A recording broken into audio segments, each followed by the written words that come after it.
हिंदू धर्म के अनुसार समय को 4 युगों में विभाजित किया गया है: सतयुग, त्रेता युग, द्वापर युग और अंत में कलियुग। वर्तमान में हम कलियुग में जी रहे हैं। कलियुग की शुरुआत भगवान श्री कृष्ण के पृथ्वी से जाने के बाद हुई थी और इस युग का समय लगभग 4,32,000 वर्षों का माना गया है। अभी कलियुग के शुरुआती 5,000 साल ही बीते हैं, यानी अभी इस युग की बहुत लंबी अवधि बाकी है। कलियुग से पहले द्वापर युग था, जिसमें महाभारत युद्ध और भगवान श्री कृष्ण का अवतार हुआ था। उससे पहले त्रेता युग था, जिसमें भगवान राम ने रावण का वध किया और रामायण की घटनाएं घटीं। और सबसे पहले सतयुग था, जिसे सत्य और धर्म का युग कहा जाता है। सतयुग को सबसे पवित्र और उज्जवल युग माना जाता है, जहां इंसान की उम्र हजारों वर्षों की होती थी और सभी लोग धर्म, सत्य और न्याय के मार्ग पर चलते थे। कलियुग में अधर्म और अनीति का बोलबाला है। ग्रंथों में वर्णन मिलता है कि इस युग में इंसान अपने धर्म और कर्तव्यों से विमुख हो जाएगा और झूठ, कपट, लोभ और स्वार्थ का प्रसार होगा। सत्य का पतन होगा और पापों की अधिकता होगी। लोग अपने स्वार्थ के लिए दूसरों को नुकसान पहुंचाएंगे और धर्म का अनुसरण करने वाले बहुत कम बचेंगे। ग्रंथों में यह भी कहा गया है कि कलियुग में मानव जीवन की उम्र कम हो जाएगी, रोगों का प्रकोप बढ़ेगा और नैतिकता का ह्रास होगा। परिवारों में विघटन, समाज में संघर्ष और मनुष्यों के बीच द्वेष और वैमनस्य बढ़ता चला जाएगा। हालांकि यह भी कहा गया है कि कलियुग में ही भक्ति सबसे सरल मार्ग होगा मुक्ति प्राप्त करने का। कलियुग में जितनी कठिनाइयां होंगी, उतना ही भक्ति का महत्व होगा। इस युग में भगवान का स्मरण और नाम जप ही सबसे सरल उपाय होगा पापों से मुक्ति पाने का। कलियुग को ग्रंथों में अधर्म का युग कहा गया है और आज जो कुछ भी हम अपने आसपास देख रहे हैं, वह इसका प्रमाण है।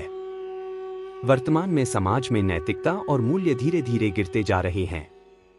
लोग अपने स्वार्थ के लिए कुछ भी करने को तैयार हैं और सत्य का महत्व समाप्त होता जा रहा है। आइए विस्तार से समझें कि कलियुग में क्या क्या हो रहा है। कलियुग में धर्म और सत्य का महत्व घटता जा रहा है। लोग सत्य से दूर होते जा रहे हैं और झूठ, छल और कपट का सहारा लेकर अपने जीवन को आगे बढ़ा रहे हैं। रिश्वतखोरी, भ्रष्टाचार और अन्याय हर जगह फैला हुआ है। लोग दूसरों को धोखा देने में संकोच नहीं करते और अपना स्वार्थ पूरा करने के लिए अनैतिक कामों का सहारा लेते हैं। पुराने समय में परिवार को एक महत्वपूर्ण संस्था माना जाता था, जहां सभी लोग मिलजुल कर रहते थे। लेकिन कलियुग में पारिवारिक रिश्ते कमजोर होते जा रहे हैं। माता पिता और बच्चों के बीच संबंधों में दरारें आ रही हैं। कई बार लोग अपने बुजुर्गों की उपेक्षा करते हैं और उन्हें अकेला छोड़ देते हैं। परिवारों में झगड़े और अलगाव का बोलबाला है और संयुक्त परिवार अब दुर्लभ हो चुके हैं।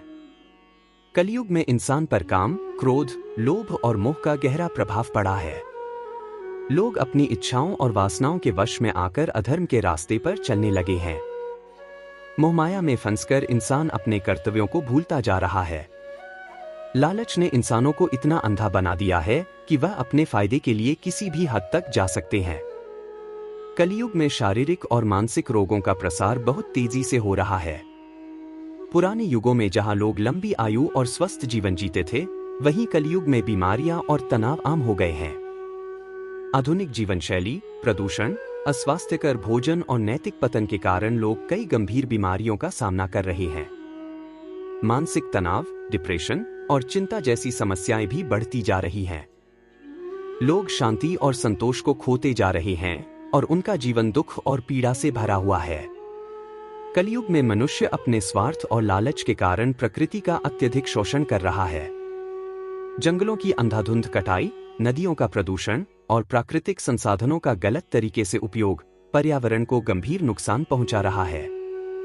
इसके परिणामस्वरूप प्राकृतिक आपदाओं में वृद्धि हो रही है, जैसे बाढ़, सूखा, भूकंप और तूफान। ग्रंथों में यह भी कहा गया है कि कलियुग में पृथ्वी पर प्रलय की घटनाएं भी बढ़ जाएंगी।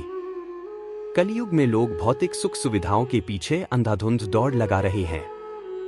धन, संपत्ति और वैभव की चाहत ने इंसान को नैतिकता से दूर कर दिया है।